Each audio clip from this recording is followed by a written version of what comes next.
Hello everyone, आज मैंने elasticity of demand पढ़ाना है। इसको मांग की लॉच भी कहते हैं। मैंने प्रीवियस वीडियो में आपको डिमांड के बारे में बताया था, यानी कि मांग के बारे में बताया था। इस वीडियो में मैं आपको इलास्टिसिटी ऑफ डिमांड यानी कि मांग की लॉच के बारे में बताऊंगी।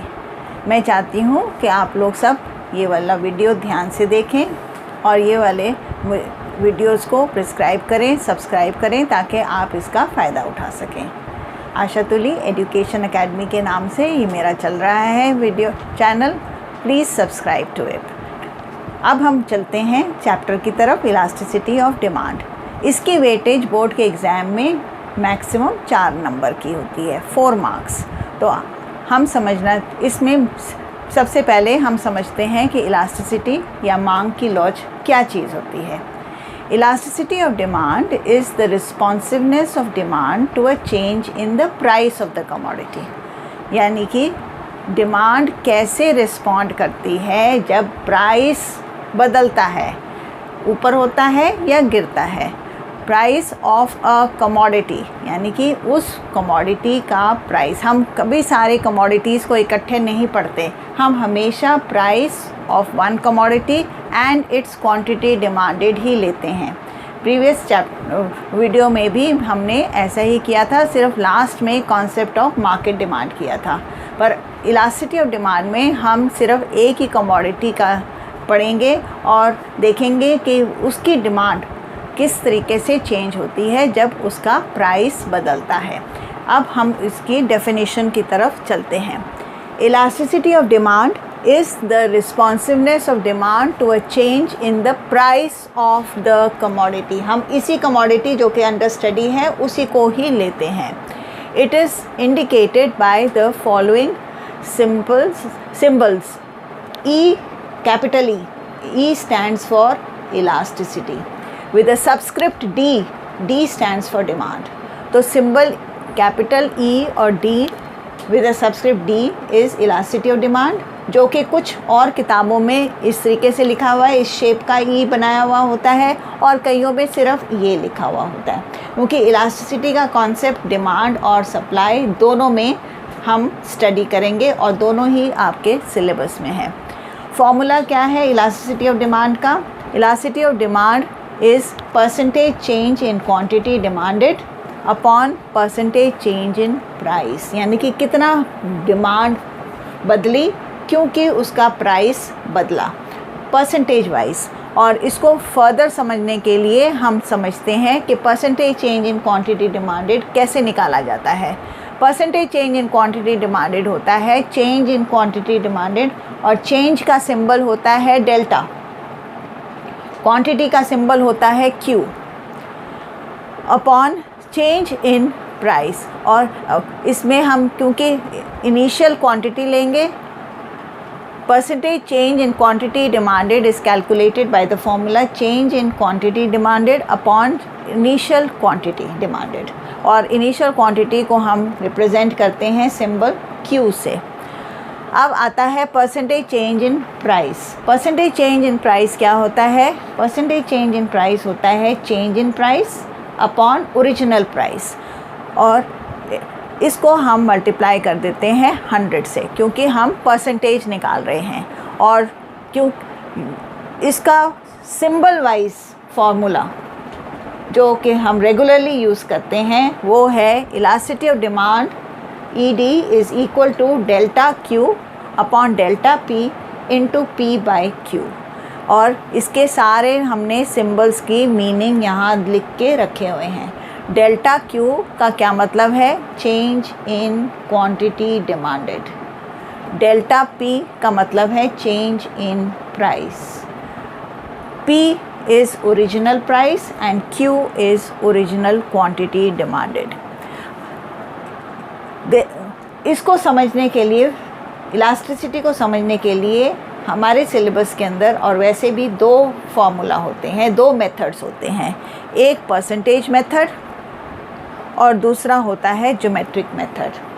परसेंटेज मेथड मैंने अभी आपको समझाया है और इसका फॉर्मूला मैंने यहाँ पे फिर से लिख दिया है। Elasticity of demand is equal to delta Q, that means change in quantity demanded, upon delta P, that means change in price, into P, that means original price, upon original quantity demanded. तो ये formula हम अभी कुछ numericals के तौर पे भी करेंगे। और अब हम आते हैं सेकेंड मेथड पे, जो भी इलास्टिसिटी वाला है। इसको कहते हैं परसेंटेज मेथड, इसको कहते हैं ज्योमेट्रिक मेथड। ज्योमेट्रिक मेथड हम बेसिकली इस डायग्राम से कर सकते हैं। और अगर आपको ये डायग्राम नहीं दिख रही तो मैं फिर से बनाऊं। इसमें बेसिकली हम 5 तरीके की इलास्टिसिटी होती हैं। पहली वाली होती है unitary elastic demand. Unitary elastic demand ये वाली है, बीच वाला हिस्सा। मैं फिर से आपके लिए बना रही हूँ अगर आपको ठीक दिखाई नहीं दे रही। ये बीच का हिस्सा होता है यूनिटरी इलास्टिसिटी ऑफ डिमांड, और इसकी इलास्टिसिटी इज़ इक्वल टू 1। उसको कैसे निकाला जाता है? उसमें हम कहते हैं ये वाला हिस्सा आपका E है, इसमें हमने इसको E दिया है, और इसको हमने सिंबल दे रखा है B, और इसको हमने सिंबल दिया है D। तो इस पॉइंट पे इलास्टिसिटी निकालने के लिए हमें BD अपॉन BE होगा।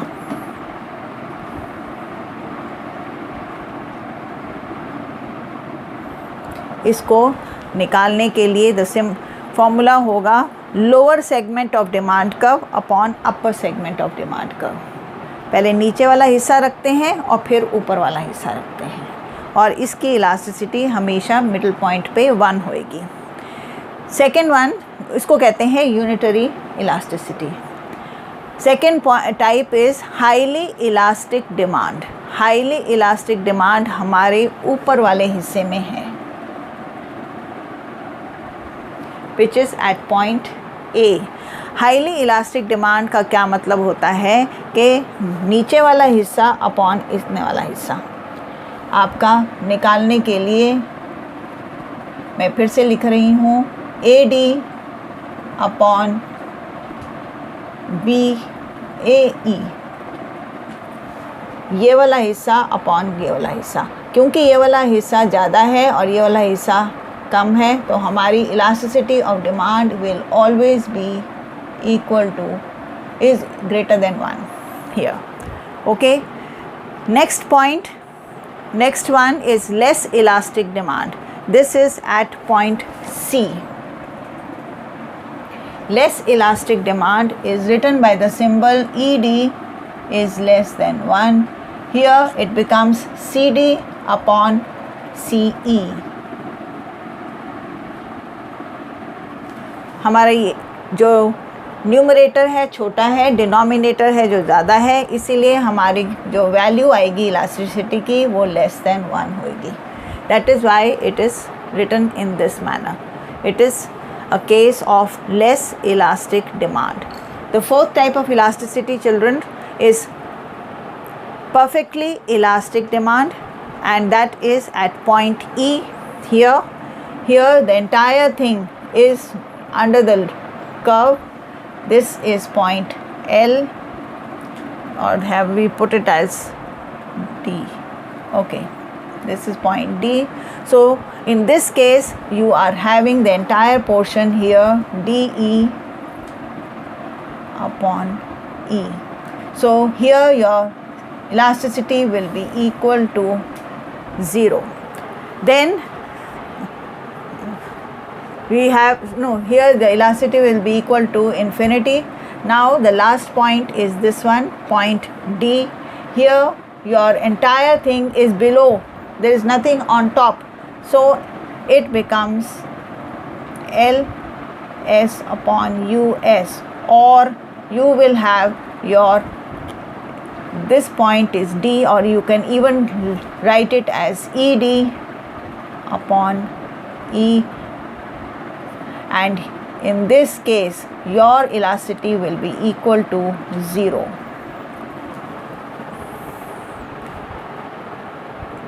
So these are the 5 points of elasticity: unitary elastic demand,